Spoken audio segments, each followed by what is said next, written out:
শুভ সকাল বন্ধুরা, সকলে কেমন আছো? আশা করি সবাই খুব ভালো আছো, আমিও খুব ভালো আছি। আর আজকে দেখো, সকালবেলা ভোরবেলা উঠেই বাসি কাজটা সেরে সকালবেলা বসে গেছি পুজো করতে।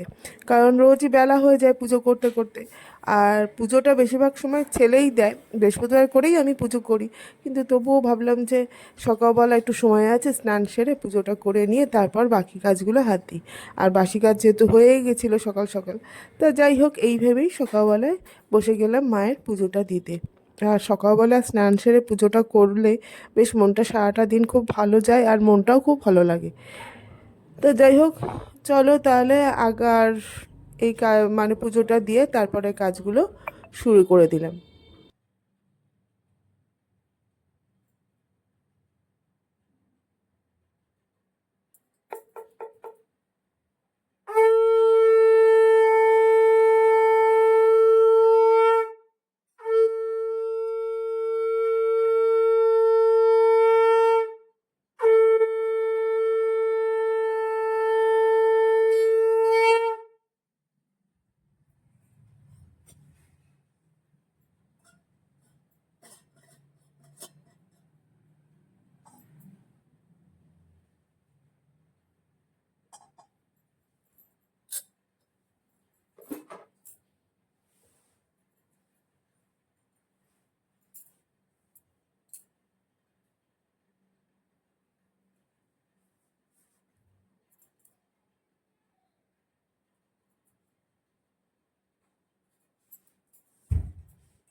তো দেখতেই পাচ্ছ, আমার পুজো দেওয়া কমপ্লিট হয়ে গেছে। তারপর তো চলে আসলাম চা নিয়ে।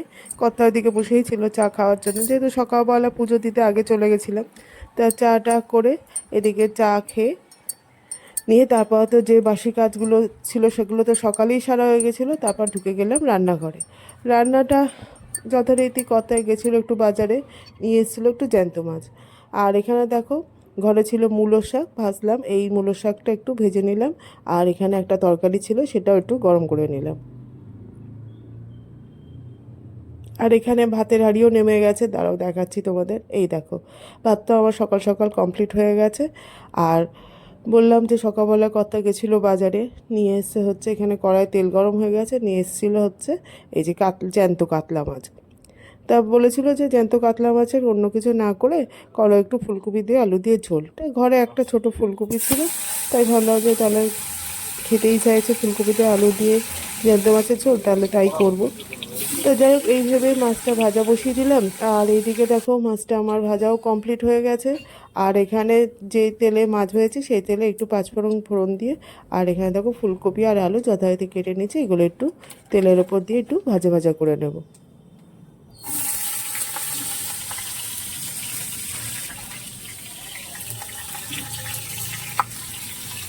এখানে দেখো, মোটামুটি আমার ফুলকপি আর আলুটা ভাজা ভাজা হয়ে এসছে। এবারে দিয়ে দেবো এই বাটা মশলাটা। বাটা মশলার মধ্যে হচ্ছে টমেটো, আদা, কাঁচা লঙ্কা একটা পেস্ট বানিয়ে রেখেছিলাম, সেটাই এর মধ্যে দিয়ে দেবো। তো যাই হোক, এবার এটা কষি টষি নিয়ে মশলার পাতি দিয়ে জল দিয়ে দিয়েছিলাম, আর মাছগুলোও ছেড়ে দিয়েছিলাম, ভাজা মাছগুলো। আর এখানে দেখো একটা কড়াই একটু ফুলকপি ছিল অল্প একটু, সেই ফুলকপিটা আর গাজরটা ভাজা বসিয়ে দিয়েছিলাম। আর এখানে চাউমিন সেদ্ধ করে নিয়েছিলাম, এটা হচ্ছে রাতের জন্য। কারণ রাতের খাবারটা করা থাকলে না নিশ্চিন্ত হওয়া যায়, আর সন্ধ্যাবেলার কিছু কাজ থাকে সেই কাজগুলোও করা যায়।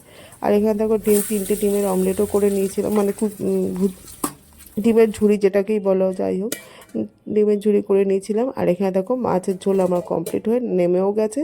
আর এখানে আমার চাউমিনটাও কমপ্লিট হয়ে গেছে।